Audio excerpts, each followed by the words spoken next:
The Iran war was meant to deliver a defining victory over Tehran that would secure Israeli Prime Minister Benjamin Netanyahu's place in history. More than 6 weeks into the conflict, he has been unable to translate military might into political gain.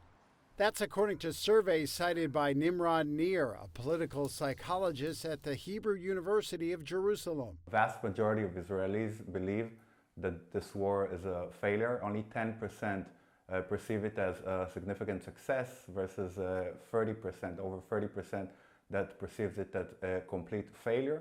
Moreover, vast majority of Israelis think that Israel will be weakened after this war, and less than 40% say that if they would know in advance that this will be a position after a month and a half of war, they would support it. Despite Israel's overwhelming firepower, its enemies across every front have been weakened but not neutralized.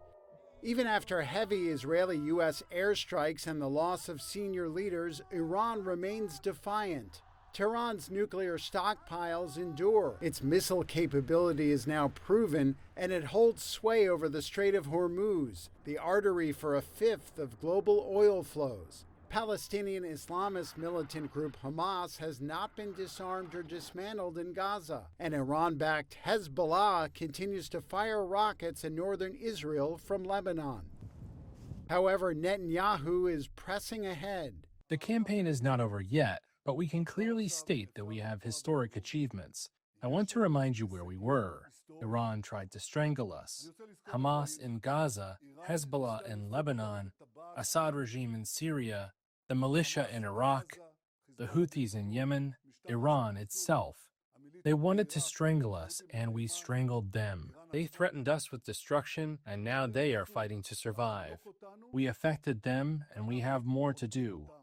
Political analysts in the region say Netanyahu is paying a political price for a military campaign launched with U.S. President Donald Trump that has failed to deliver a decisive outcome. Netanyahu's approval ratings have slipped, and with legislative elections due by late October, the political risks he faces are rising. 70% of the Israeli public does not believe that the public receives a full and real picture of the situation in Iran.